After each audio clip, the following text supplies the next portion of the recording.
Hi.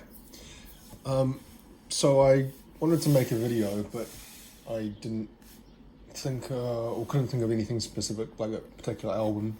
So I thought, I have an idea. I'll just grab the pile of discs that. So my CD player is in the lounge of my house, and my CDs are in my room, my bedroom. My wife in my bedroom, and so I usually kind of grab a handful at a time and listen to them on rotation for, it depends. It could just be over a day or it could be over a week, depends how much listening I do. These are the ones I pulled out on, I think it was Friday afternoon. Yeah, listening Friday afternoon before I went to work. As you can probably hear from my voice, I've actually been sick. Not sick, just a cold, but it was actually quite a bad cold. For 1 or 2 days, it was quite bad. And, or one day really. And just recently in New Zealand, here, I'll get the box. Just recently in New Zealand,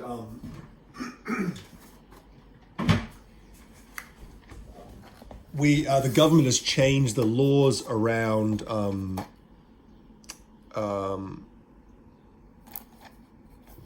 around this stuff, cold and flu medicine.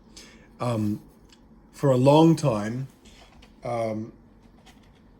it was illegal to sell anything that had pseudoephedrine in it. Pseudoephedrine is a substance that is often used in cold and flu medicines because it constricts, I think, the blood vessels in your nose and allows you it's a good decongestant. It decongests you quite effectively. However, it is also the precursor to certain illegal Class A drugs. The one that's spelled meth is the big one. And New Zealand's got a problem with that stuff. And so they made it illegal about 20 years ago to sell this stuff in pharmacies because people were buying it up and then selling it on to like gangs who would process it into drugs. And they were doing, ram raid, smashing into pharmacies at nighttime and, trying to get a hold of this. So the new government that came in last year just made this legal. And so just for this winter, they've started selling it again. Whether that's a good thing or a bad thing, well, to be honest, that particular drug has actually increased since they made this illegal. It's going to make its way into the country one way or another. So I don't think selling, cold and flu medicine that actually helps is really going to have that big of effect on that. But I bought some of this, but when you get it, you can't just go and buy it from the pharmacy. Well, you can go buy it from the pharmacy, but you've actually got to talk to the pharmacist, and he bloody gives you 20 questions. And I was feeling, I went early on because I had to work really late on Friday night. I finished like 2 a.m. and that just wiped me out. I was sick while I was working. I shouldn't have worked, but I did. And then I came home and I didn't sleep properly, and I was just like a zombie. So I got up early on Saturday morning and went into the pharmacy to buy this. He was asking me questions and I was like, trying to answer them. And I was saying some really I was like, couldn't find the words to say what I was trying to say. Like at one point I said, my husband. I said, oh, my husband. I was like, not my wife. I think he understood though. Because he could they can look you up on the computer to see other things that you've bought in the past, because in New Zealand, you have a NHI number, which is a national health insurance, national health insurance, a national health, we don't have national health insurance, a national health number that shows all the medicines that you've purchased recently or been prescribed. And he could see I've never bought this stuff before, so he was okay with giving it to me. Anyway, I took it, and to be honest, it did clear me up a bit, but I still felt like shit. And it makes you a little bit woozy, pseudoephedrine. It kind of makes you feel a little bit just like not yourself. And I was already operating on like 2 hours sleep with a cold with pseudoephedrine, and so that I just didn't feel very well at all. Anyway, that's a bit of a kind of a sidebar. So what have I been listening to? Now, noticed that almost every one of these CDs I've done a video about in the past. So I'm not going to talk about them in depth. I'm just going to just show them and maybe talk about it a little bit more. Foo Fighters' self-titled album. debut album, my favorite Foo Fighters album.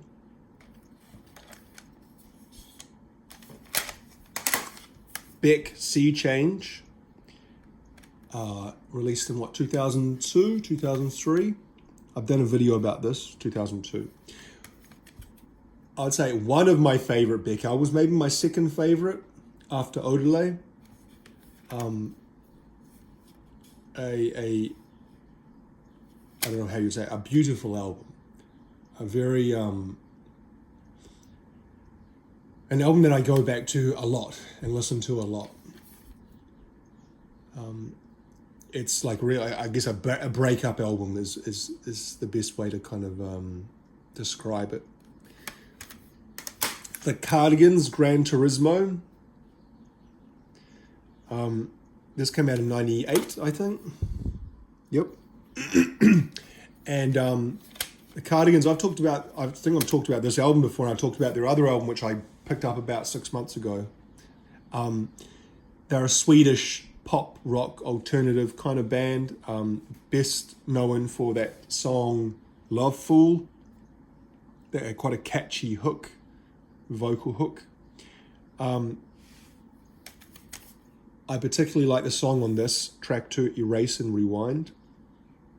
Really reminds me of the summer of 1998.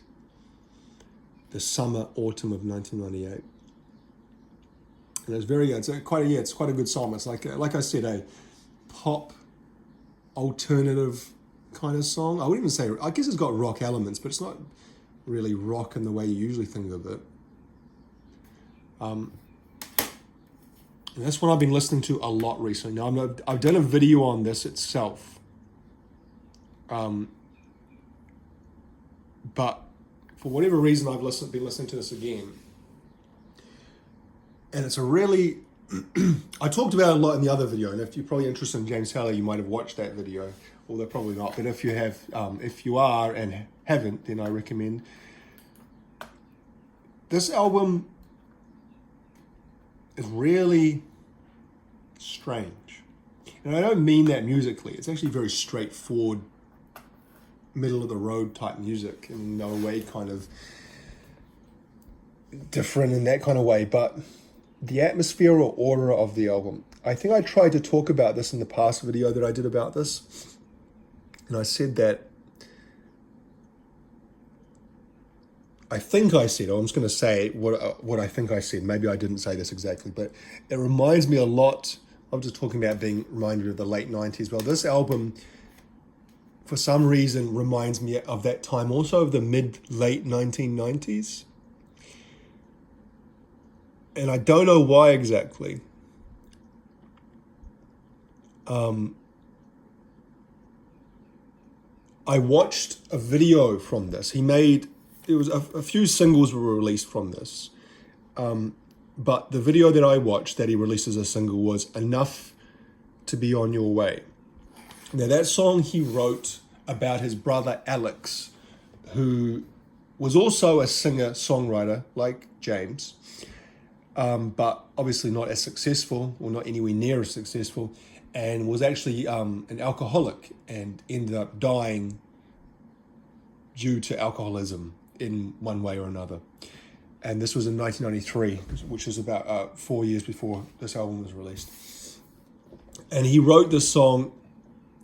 If you listen to it, he's talking about someone dying and going to their funeral and remembering kind of his last memories of them before they died, and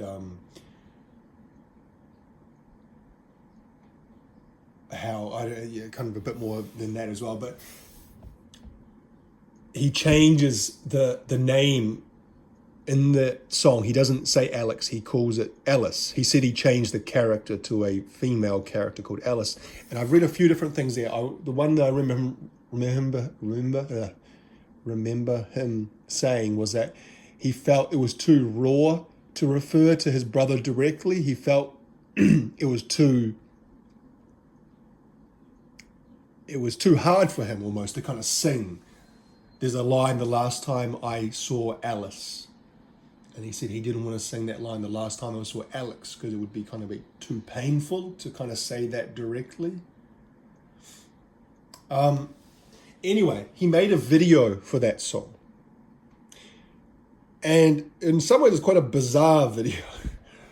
It's like a direct visual representation of the lyrics. It's like if you listen to it, it's like literally each line he sings, it's happening. Like he's driving along the road and he sees this car full of people, and I get the woman I assume is Alice, and at the funeral, and then he's walks out onto the mesa, and so on and so forth. But the way it's filmed,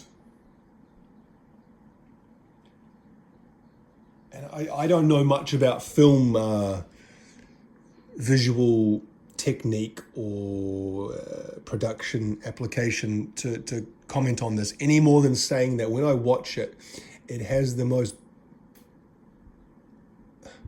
strong, vibrant, late 90s feel. And so it's about the colors or the film, the way the film is shot. And maybe it's because it's shot on film and not digitally like most things are done nowadays. Because I was thinking as I was watching, there's other music videos of that period that remind me of that too. There's a Michael Jackson video. It might be Stranger in Moscow. And there's a Janet Jackson video, Runaway, that have a very similar feel. And that might be just because when I hear those songs, it reminds me of that time. But I don't know exactly why. But anyway, I thought about it more. I was thinking more and more what it is about this album that affects me in that strange way. And it's not all the songs. It's only kind of a handful of the songs. Track 1, 2, 4, 6, 8, 10 are the main ones. Someone wrote on one of the things that he has a hopeful melancholy to his music, or at least to that album. And I was thinking, is that it? Is that the thing that kind of has this kind of magnetic pull, but at the same time, strangeness to it? And I'm not sure if it is that. And I'm going to say this because this is going to sound negative, but it feels like it's that you're in the waiting room of death. And that probably doesn't make sense. Feels like you're in some high-class clinic, some expensive clinic, where the waiting room is all, when you go to a hospital waiting room and it's all, linoleum floors and harsh lighting and plastic seats. I'm sure we've all been to hospital waiting rooms like that. Well, you go to like a really high-end private hospital clinic type place, and the waiting rooms are all like carpeted and have art hanging on the wall and nice soothing music playing and very comfortable armchairs to wait in, maybe with a coffee table with magazines on it. And it's all very soothing and calming, even though sometimes the reason you're at this clinic can be for quite a, an important thing, like it could be a health issue and you're waiting on the results of some test that could be, a life or death thing. And that's somewhat what it feels like. It feels like a very soothing, calming, comforting experience, but at the same time with the promise of pain on the other side of it. It might sound very strange and it might just sound quite rambling and crazy, but in the last kind of few days I've been, I'd say, over listening to this album. I've listened to it too much. And the reason I know that I've listened to it too much is that this week I'm working early shifts, so I wake up at like 4 o'clock in the morning.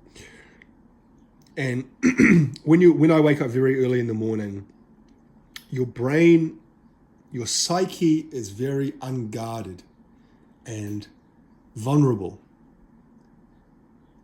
Because maybe I've talked about this before, is that when you wake up, your brain is, all your barriers are down, you know? You know, that first kind of few seconds you wake up and you're kind of just like, you're not conscious enough to think of all the things you got to worry about, or you got to do. You're just kind of like everything's coming into focus. And then kind of everything comes at you and you're like, oh, I've got to do this today, or that's going to happen. Oh no, how about that? Oh, that might be exciting. But in the morning, really early in the morning, sometimes your brain doesn't have time to kind of process all that. And so sometimes you feel more, or at least I feel more vulnerable. And it can sometimes be quite difficult if you've got things that you're worried or stressed about. Quite hard to deal with them that early in the morning. And so what happens is that, for me, if I've been listening to some particular kind of music a lot or reading a book a lot, that thing will pour into my mind. I know it might sound bizarre, but like the song, I won't be able to get out of my head. It'll just be playing over and over again, one particular riff or refrain or line from a song. And for the last 2 mornings, it's been from this album, and it's like, it's too much. And you're like, ugh, I've had enough of it. I don't want to hear that anymore. The worst is I think it's even worse when I've been reading a book a lot. I mean, when I was at university, I was reading Crime and Punishment by Dostoevsky. If you've ever read that, it's a very dense, quite claustrophobic book, quite hard to get through.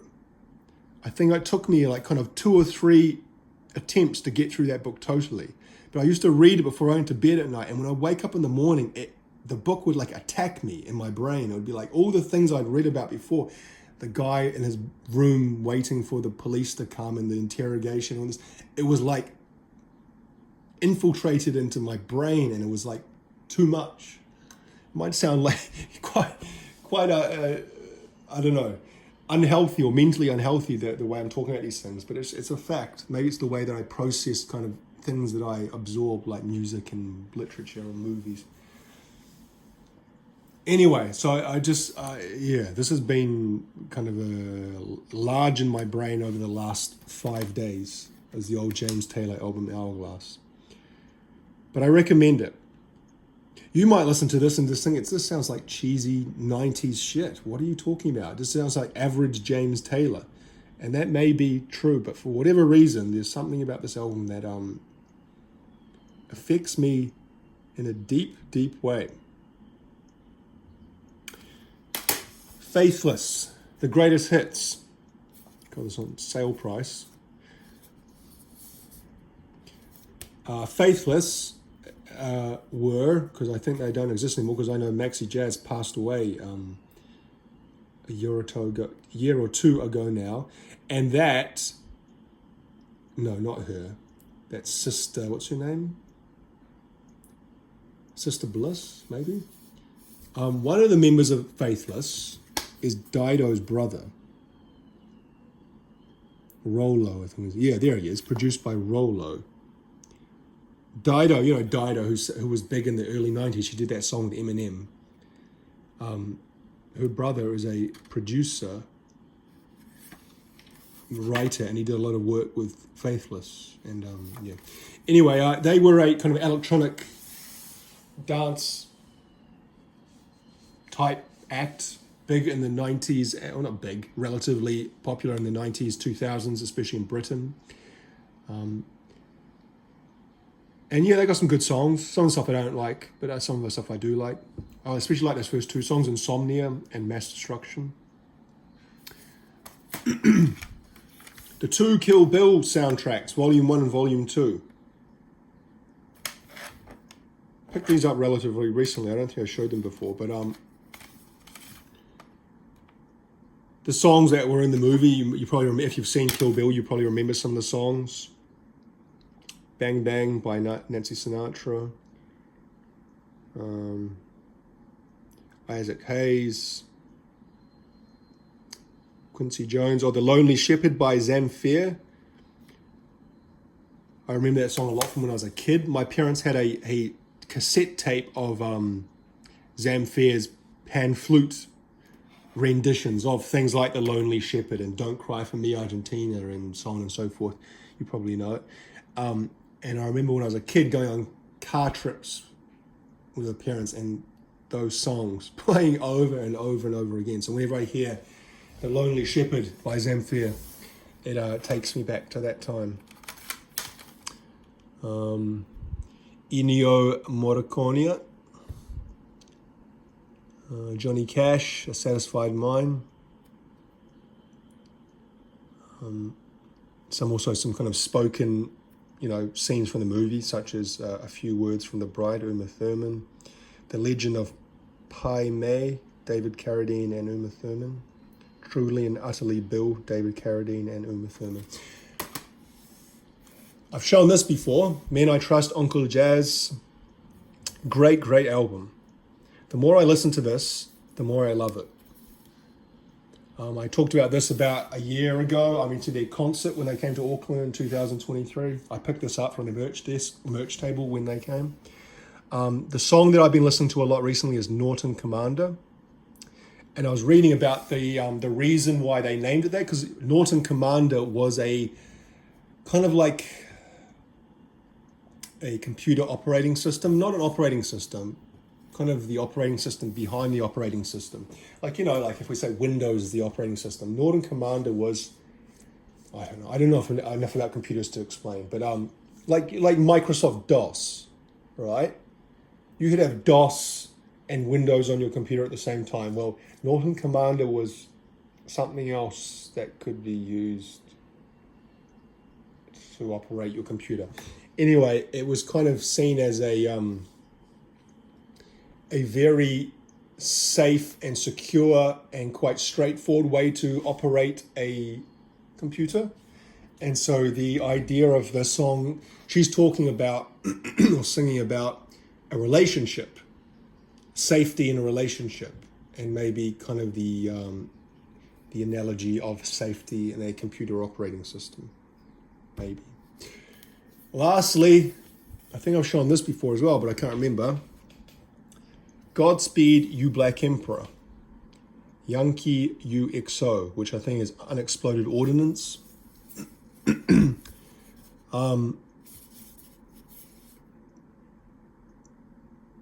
There they've kind of got the some sort of kind of flow chart of the military industrial complex actors. So we got what? Raytheon Industries, Hutchison Power Corporation of Canada, BMG, which is a record company, Sony, US Army. It's a co-venture apparently. Sony and the US Army is a co-venture. I didn't know that. Future Combat Technologies. I see. Sony and the US Army have a co-venture of Future Combat Technologies, which is head-mounted display systems, combat simulators. Vivendi, which is Universal, the owner of MCA, Polygram, Motown, Geffen, Interscope, Universal. And that's connected to Vivendi Environment, which is part of FCC, which is some sort of Spanish construction contractor, which goes up to Espelsa. Don't know what that is, but they're connected to the Nyson planning system and the Nyson planning briefing system for different fighter jets, one of which is made by Lockheed Martin. It's all connected, is what they're trying to say. AOL Time Warner is connected to Raytheon. So I guess it's actually interesting. The company I work for at the moment, I was doing some research, and one of the parent companies of because nowadays, so few, especially if you work for a big organization, it's never just one company. It's always, like conglomerates or joint ventures or like, some kind of mixture of like private capital of different things coming together to make. And anyway, the company I work for is a joint venture between a few different things. And one of the parent companies of one of the companies I was reading up has actually done some pretty nasty things around the world that I had no idea about. But yeah, it's kind of hard to have your hands completely clean in this day and age. Doesn't matter what you do, how you consume, who you work for. You have some kind of liability or I don't know, responsibility, let's say, maybe. You can't escape it unless you're living out in the woods, living off the land 100%. In some way, you're going to be giving money or getting money from some sort of organization that does bad shit somewhere in the world. Whether that's directly to other people or to the environment or whatever else. Kind of makes you a bit depressed, really. Because, I've kind of gone through my working life trying to avoid... I'm not saying I'm some ethical, don't do anything that does this or that, because like I said, that's impossible. But at least I try to... There are certain jobs I would never do. Maybe that's because I couldn't do them if I wanted to do them. And maybe that's, they say, is that a lot of times it's easy to make these choices because the choices are not really there in the first place. But from my privileged position, I'd say, well, there's lots of jobs I wouldn't do. I've always tried to do jobs that were avoiding certain areas. Anyway, I'll stop talking about that. So what is on this? This was recorded by... Okay, that's right. I was thinking about this the other day. Steve Albini, rest his soul, who just passed away, a month or two ago now, which was really shocking when I saw that, because he was, I think, 61, was it? Or 50, 59. He was at late 50s, early 60s, which is not that old, really, is it, in the great scheme of things? But at the same time, I was kind of surprised that he was that old. But I'm even more surprised that he passed away, because he always seemed relatively healthy, as much as you can tell that from just looking at someone on a screen. But yeah, that was a shock. Because he was not responsible, but he took part in a lot of great musical moments from the last kind of 30 or so years. But he produced this. Yeah. Anyway, this is getting close to half an hour, which wasn't the point. The point was to kind of do a quick thing. But I really rambled about medicine and James Taylor's connection to comfortable death and the military-industrial complex and my place in that. So we'll leave it there. Thanks for watching.